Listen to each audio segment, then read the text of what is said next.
Hello, good day. So welcome to my series of learning. So today we're going to talk about leadership. The interesting title here is how do you actually redefine leadership? So let me pose the question here to ask you. Do you play a leadership role? Does a leadership role has to confine in a working environment?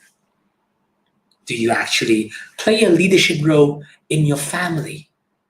Do you play a leadership role also in the places that you work?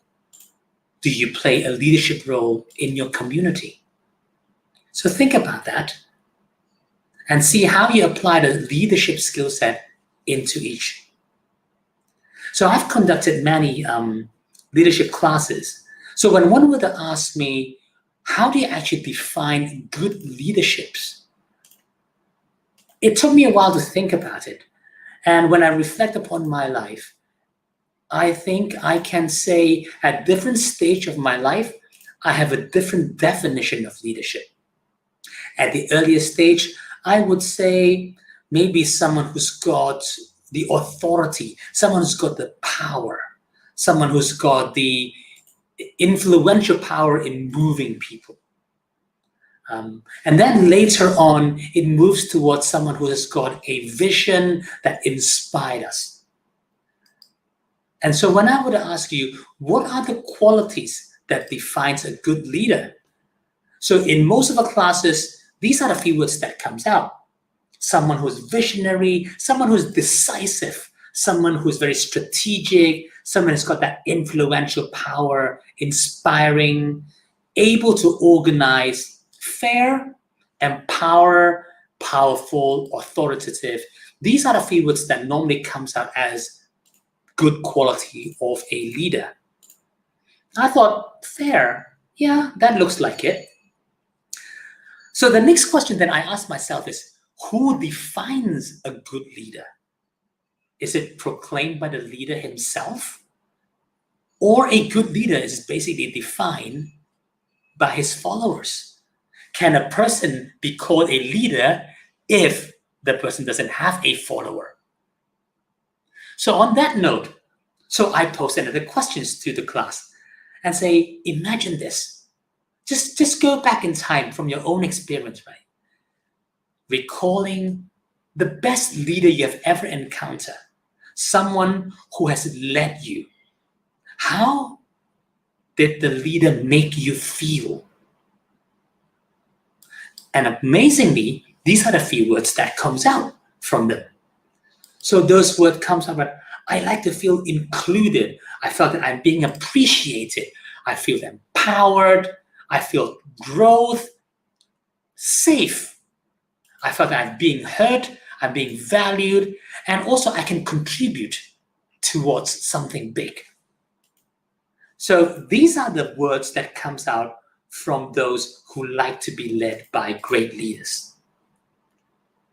Now, when you put those two things comes together, what they define as great leaders and how would they like to be felt, and see what comes out from that. Do you think they match? So the perception of a good leader is someone who's got the vision, who's someone is decisive, strategic, influential, inspiring, organized, fair, empowering, powerful. And how you would like to be felt? Included. So how does it make you feel included if someone was there to impose a vision upon you? How would you feel appreciated, empowered, and safe if someone decided everything for you? So what does a good leader look like if kind of like these two lists don't match? So recently I've been studying a lot of Chinese philosophy, which was quite interesting. There's a lot of wisdom in there. So Lao Tzu, he wrote the definition of a great leader in 500 BC in the Tao Te Ching on chapter 17. This is what I wrote. So for those of you who can read Chinese, there you go. It says everything. For those of you who somehow struggle with the Guan, there we have it translated into English for you. So this is what it says in here in summary. The best leaders are those the people hardly know exist. And then it comes with the rest of it, right? Some of the next best are those who love to be praised, and next comes who are the leaders who people feared. And there are some leaders that people despise. I think we can relate to a few. But the best leaders are those the people hardly know exist. And when she has accomplished her task, the people will say, amazing, we did it all by ourselves. What does that mean to you? When the leader and when the team has accomplished the task, what the people will say, amazing, we did it all by ourselves. And your leadership position is almost non-existent. Now, I know that sounds very idealistic. Does it really, really work? I'm very much inspired by this type of leaders because the leader is not making it about herself. The leader is really making about what needs to be accomplished. And this accomplishment is led by a team of people whom she led. Her existence is not that important. So how do you instill that? Bringing back to the modern days, there are a lot of studies by behavioral science, clinical psychologists, and they come up with similar type of teaching as well. One that inspires me is Liz Wiseman. When she comes up with these studies and with this leadership skills of multipliers. So what does a multiplier do? How is it different from what she says, a diminisher? How does the whole thing work? So a multiplier is someone who actually makes every team member to be a smarter person, to be a better person. So in all, she builds a champion team instead of just simply having a team of champions. You know the difference between the two, right? So it's the champion team that she is building. Is not a team of champions that she's just leading. So on that note, when she actually manages and leads a champion team, the team does the work to create all the ideas. The team makes the decision. They are the team who actually solve the problems, not the leader. And what a diminisher is, which is the complete opposite. A diminisher quite often is the smartest person in the team. He is the smartest leader. No one is better or smarter than him. He comes up with lots of ideas. He comes up with all the decisions, and he has all the answers. So what type of leadership do you normally fall under? What type of leadership were you inspired by? I certainly am inspired by the multiplier leader. But interesting enough are the behaviors that demonstrate says you are a multiplier. So do a little test and find out what are your traits and see if you are actually a multiplier or you are accidentally becoming a diminisher. Just go to the link of Liz Wiseman in Diminishers and Multiplier. You can do a little test and find out what you are. Now, I find myself quite often fall under the category of the accidental diminisher leadership. It is not that I do not want to be a multiplier leader. It is not because that I do not have the talents to be a leader. On the contrary, it is quite often that I demonstrate my talents that I accidentally become a diminisher. It is when my pride and ego kicked in and I made serving my ego as the purpose of my leadership. I want to share with you how smart I am. I want to demonstrate to you the decisions that I make.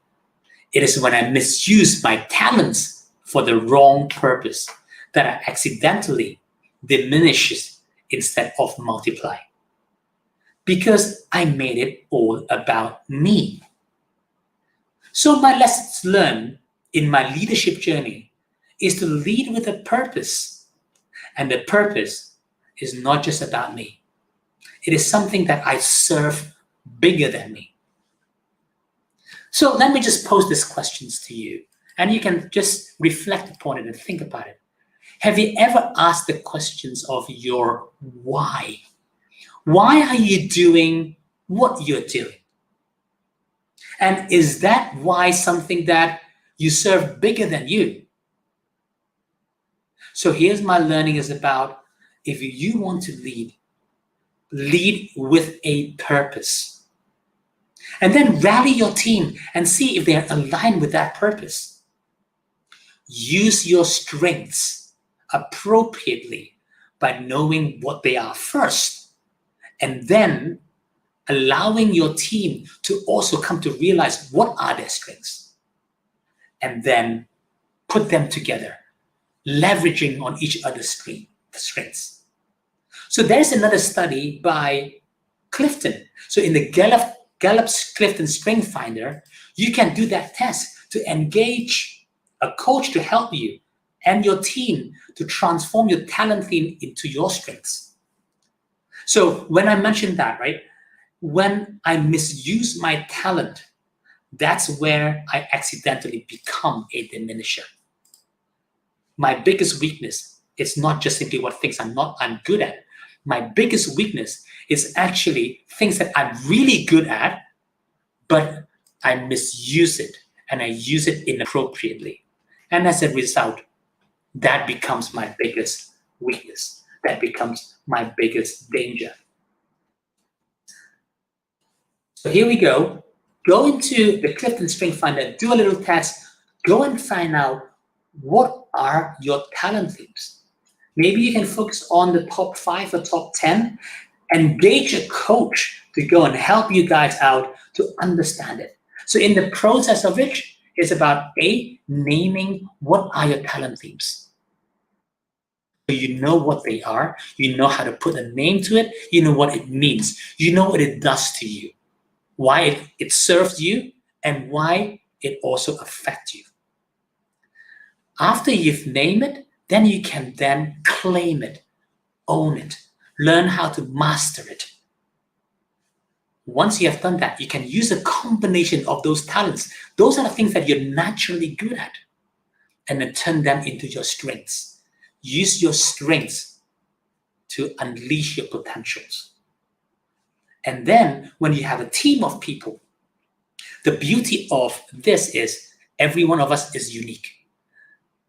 So the likelihood or the chances of you are having the same person in the same room is 1 in every 33 million. So by actually putting a bunch of people who all have different talent themes, different strengths, then you can then multiply that, build on that. So what is great leadership? So it just dawned on me that leadership, after all, is about the ability to lead yourself first. Lead with a purpose. Then create and hold a safe environment, allowing those who align with the same purpose. Inspire them by the same vision to be a better version of each one of us and build on our strengths, utilizing our potentials. A leader, as a result, is humble, is the one who listens, is the one who enables. So it is a lifelong journey for me, learning about leadership and also practicing it. Now, if you're interested in being a better version of yourself and want to lead a meaningful life with a clear purpose that makes you, and that makes a real positive impact to whom you care or people you engage, then get yourself a life coach. A life coach helps you to unleash your potential, helps you to become a better leader, helps you to be a better version of yourself. So that's all I want to share about leadership. If you have any questions, any comments, type it into the Facebook, and then we'll look into that. Next week, we're going to talk about something aligning with this is about empowerment.